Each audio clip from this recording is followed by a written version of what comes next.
So are you on circles also? Yeah, we just took a quiz for that today. Okay.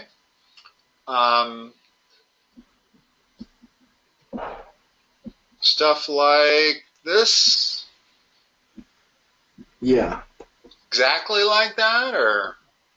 Yeah, that was our worksheet for today. Okay. Would you like to go over some of these, or do you have some stuff you'd rather go over? I don't have any material, so that works. Okay. Let's talk about a few of these.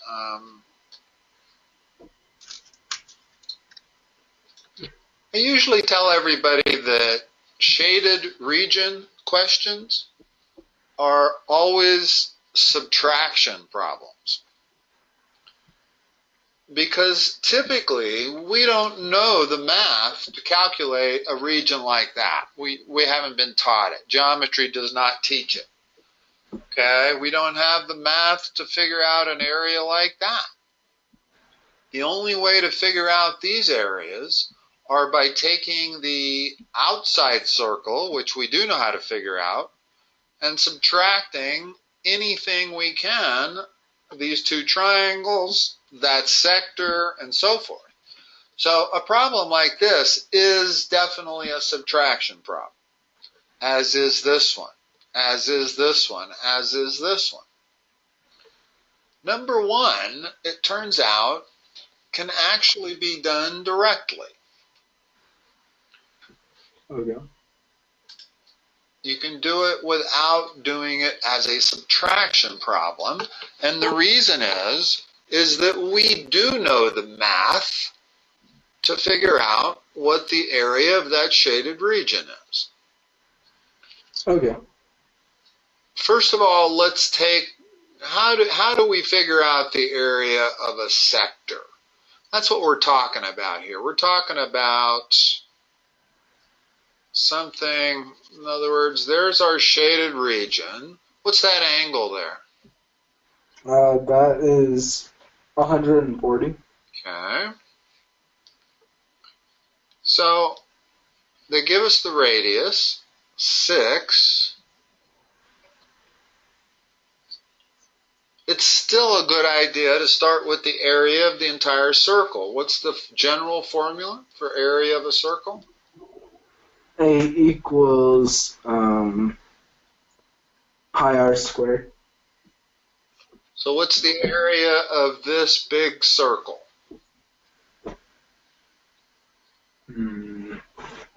That would be, let me get my calculator out. You don't know, you don't need it. In fact, I'd rather you not use it. Just plug in 6 for r. Okay, so A equals pi 6 squared. 36 pi. Okay. The reason I didn't want you to get your calculator is because I want you to leave it in pi. Don't round it off. And that's why these questions say, do not approximate answer or approximate answer. Typically, by now in geometry, they want you to leave everything in pi. And radicals. In other words, if you come up with an answer like that, they don't want you rounding that off to 1.41. I mean, if you have to, you will, but this is far more accurate. Just like the number pi is far more accurate than anything that I might put in as a decimal. 3.14 is quite rounded off. So we're better off leaving it in pi. Now, what percentage of this circle does the shaded region represent?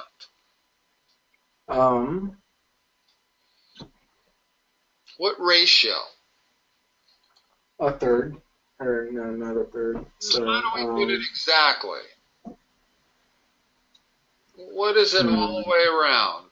If I go all the way 360 degrees. Okay, so we're looking at 140 of that. So the ratio is 140 divided by 360. Okay. That's all we're doing whenever we figured out the area of any sector. This is a sector.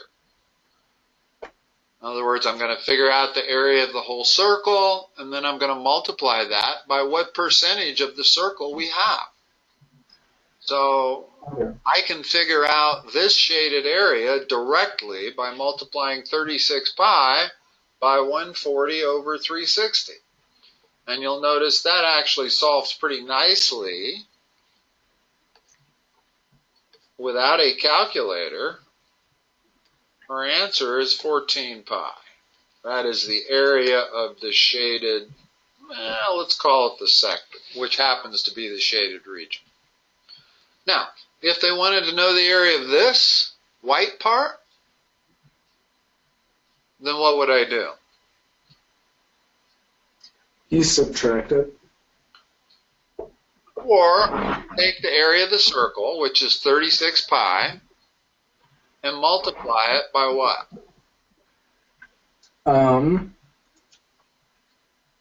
220 over 360. Correct. In other words, all sectors follow that formula. You always need the area of the full circle, and then you're going to multiply that by whatever percentage this arc or angle is as a ratio over 360, like that one there.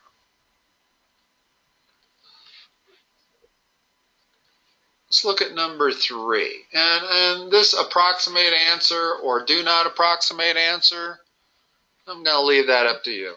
In other words, when it says approximate answer, that means convert the pi and round it off to, do they tell you how many decimals? They don't. It's usually just the tenths place for these. Okay. I'll get to number 2 here. I don't want to, number 3 is a big majority of these also. Oh, what I was saying was you can figure out whether you want to approximate it or not approximate it. I'm not going to get bogged down in that. As far as I'm concerned, every answer should be in pi if it starts, in pi. All right. On number 2, how am I going to get the area of the shaded region? Give me the general concept. Pi capital R squared minus pi r squared. Okay, or as I would say, the area of the big circle minus the area of the small circle, right? Yeah. Okay, you're right. The area of the big circle is capital, or it's pi capital R squared minus the area of the small circle, which is pi little r squared. What's capital R? Oh, that's the bigger circle. Well, what is it in this case? In other words, we need to now come up with an answer. So we need to fill in for capital R and we need to fill in for little r. Once we do that, we'll have an answer. That'd be pi 81 and pi 49. Be very careful. Does this 9 refer to the big radius, or does that 9 refer to the distance from there to there? I think it's just the distance, so you'd have to add 7 and 9 together. Correct. Whenever you see 2 dimensions like this, it's never going to be where 7 inches is the small radius and 9 inches is the big radius. That's not the way they would do it. They would draw a separate line, perhaps, and put the 9 on that, or they would put 2 there. In other words, if the big radius really was 9, that would say 2, not 9. And that's just the convention. You're never going to, on the same line, dimension it like that. So the big radius is what?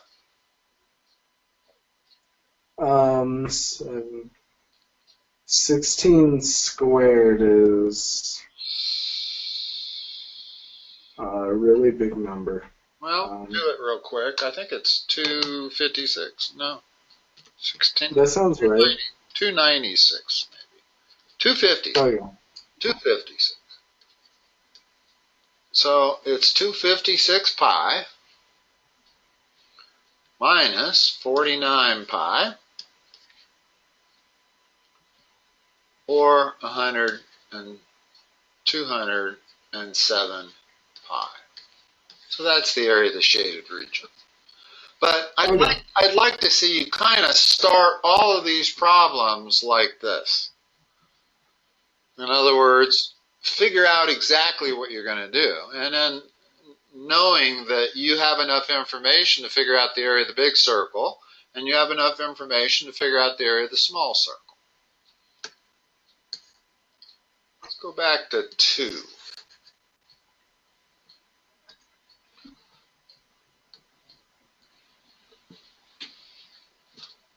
So,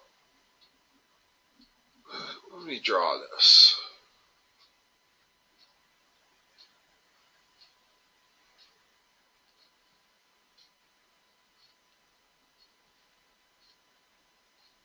So conceptually, what is this region going to be? It's like when they put 252 up there, that goes from that point to that point. Okay. Okay? So, yeah, we've been starting everything with the area of the big circle. Do we have enough information to get that? I think so. Yeah. Radius is 10, so we do. In other words, the only thing I need is the area of the big circle. Minus what? Minus the entire triangled section. Also, what about this area up here? So oh, yeah. let's subtract the area of the big sector. Which, when I say big sector, I mean the area from there all the way around to there. Do we know how to get that? Yeah. Yeah, that's the area of the big circle times what? Times, shoot, for that one it is... What's the ratio? Just give it to me as a ratio. 252 over 360. Correct. That's all I need. Okay. Now, yeah, that still leaves these two triangles, or this one triangle. And this one triangle, they give us that chord as 16, which means 8 and 8. And the reason it means 8 and 8 is because that's a right angle. And whenever that creates a right angle with a chord, it bisects the chord. So the chord, which is 16, that's the base of that whole big triangle, becomes 8 and 8. Now, what's the area of either each of those little triangles or the big triangle? You don't need to really separate them out into two different triangles. In other words, the area of a triangle is 1/2 the base times the height. Well, we know the base is 16.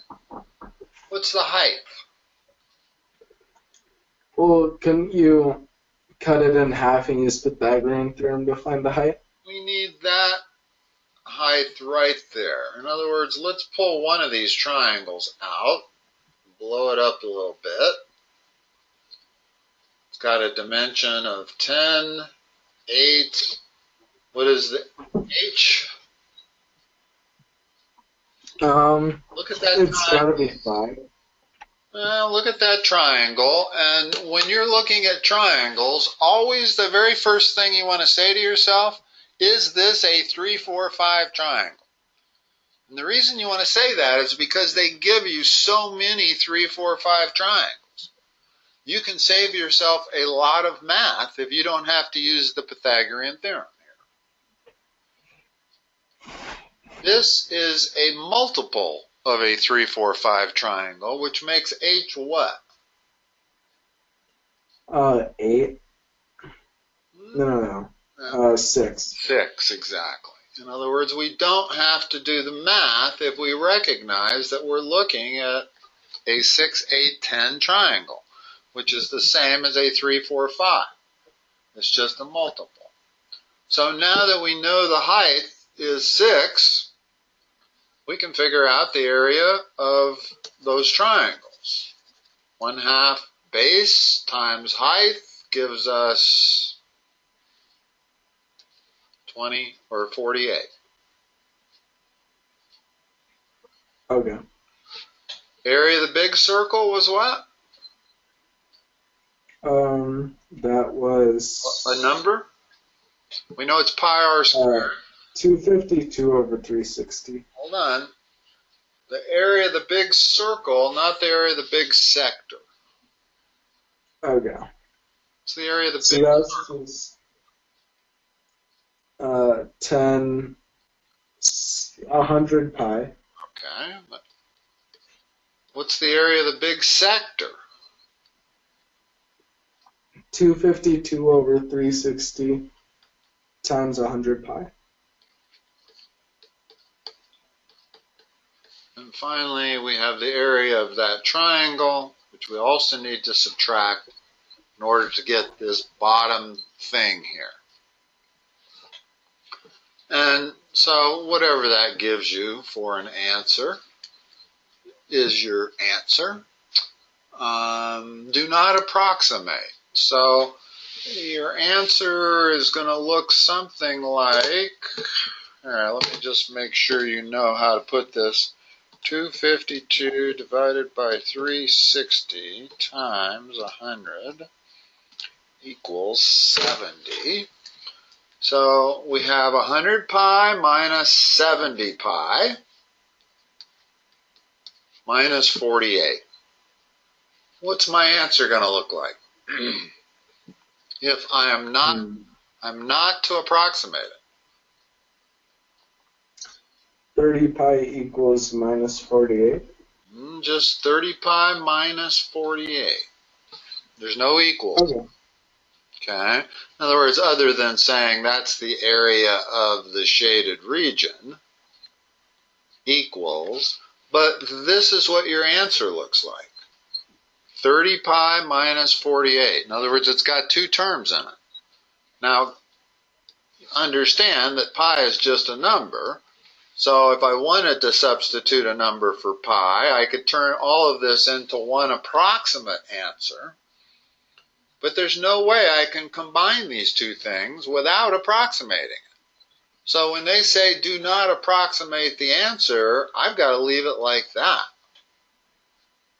Okay. Exactly like that.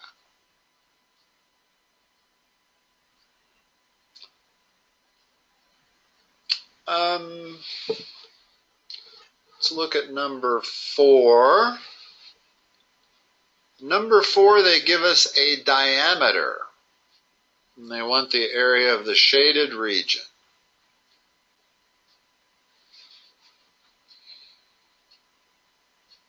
Can I get this directly? Or do I need to do it as a subtraction problem?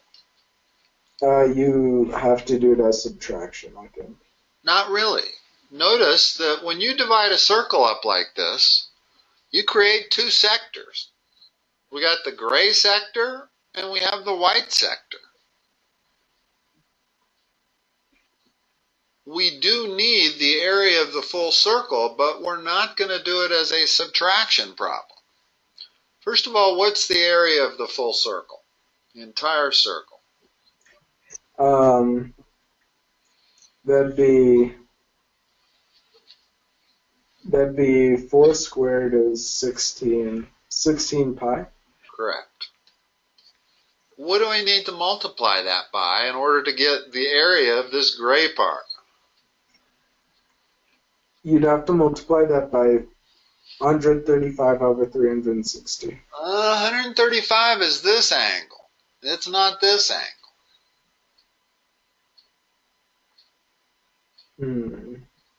What's that angle that I'm pointing at? In other words, what's the angle that makes up the big sector? That'd be 225. Correct. Over 360.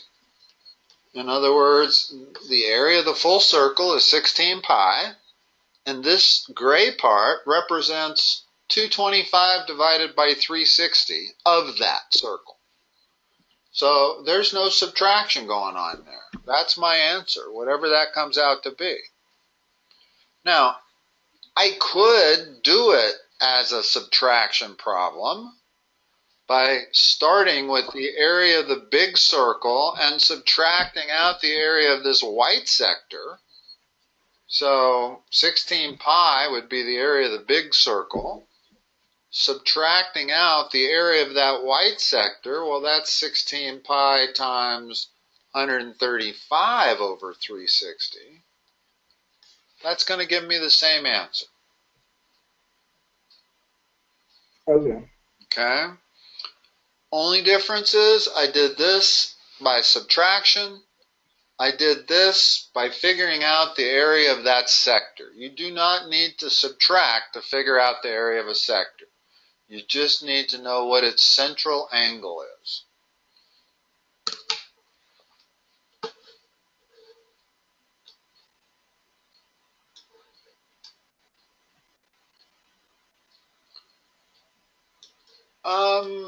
My student that sent this to me said that they were told that the only ones that are going to be on the test are the circled ones.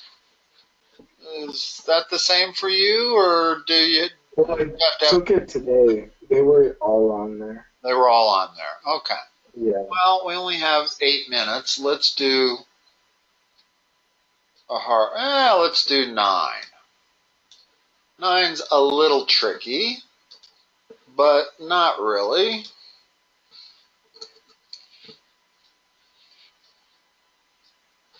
So let's start. They give us the area of the shaded region. Well, let's conceptually figure out what would that be. And I don't mean a number. I mean conceptually, looking at the picture, the area of the shaded region is going to be what? Pi. Hold on. R. Hold on. Start it out. Don't put the formula in there yet. Look at the picture and figure out, well, the shaded region is going to be what? It's going to be the area of the big circle minus the smaller one. That's what I want to see. And the only reason I want to see that is because when it gets more complicated, you kind of need to do it these ways. In other words, I don't want to jump right in yet. Now, they give us the area of the shaded region, so I can fill in 44 pi for that. They give us the radius of the smaller circle. What's the area of the smaller circle?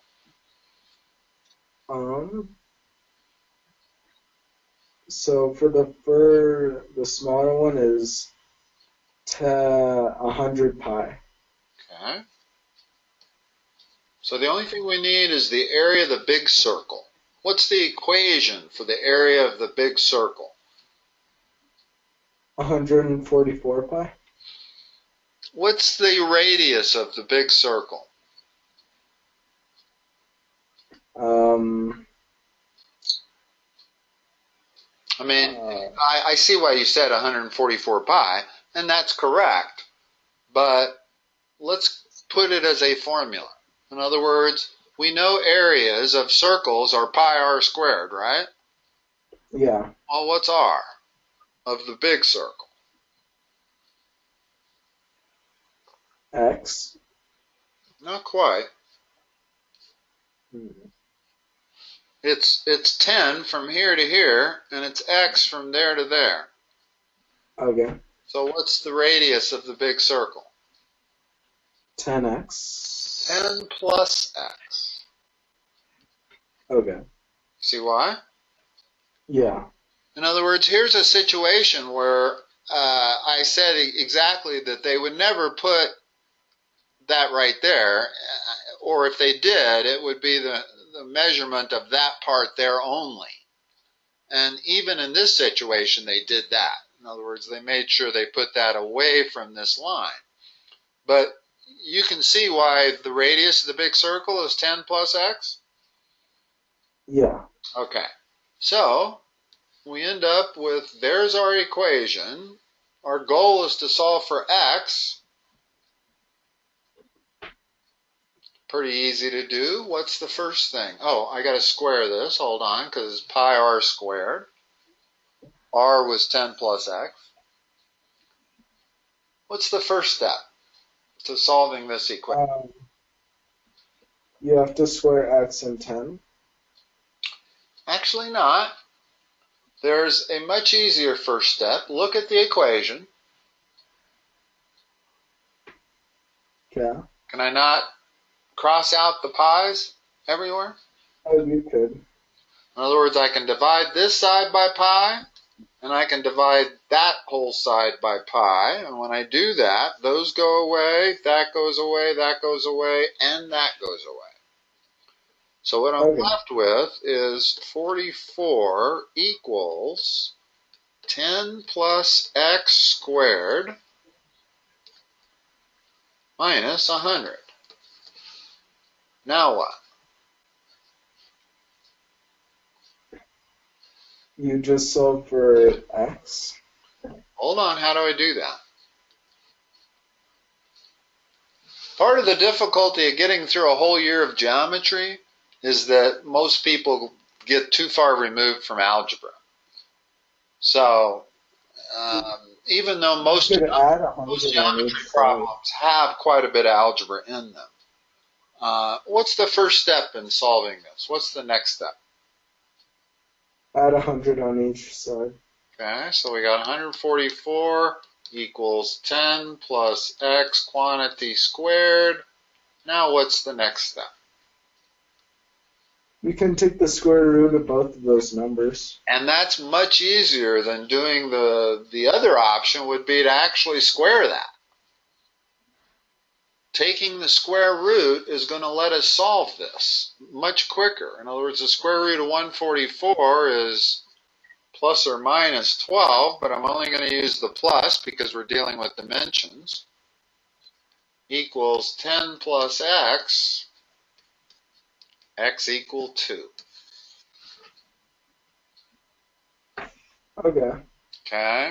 Whereas if I were inclined to multiply that out, now I got 100 plus 20x plus x squared equals this 144. I'm going to have to bring that over to there, leaving 0, and then dealing with this quadratic and factoring it.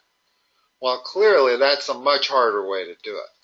So usually I'm a big believer that you get rid of denominators and parentheses, but not always. In other words, here's a case where you don't want to get rid of the parentheses unless you get rid of them by taking the square root of both sides like you did.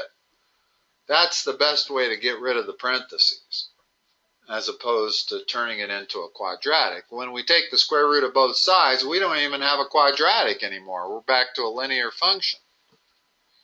So, much easier to do it this way.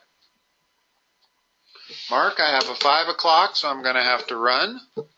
But I will talk to you on Thursday. All right. See you, Dave.